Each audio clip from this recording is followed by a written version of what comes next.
स्वप्नातले गाव माझ्या पुढे दिवसाचा पक्षी अलगद उडे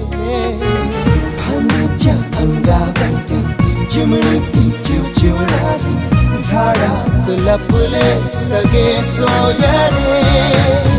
हा गाव माझा जुना आठवाचा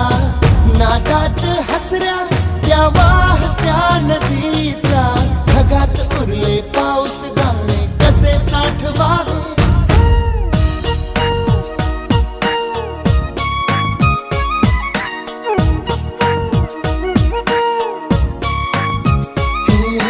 वाऱ्यावरती गंध पसरला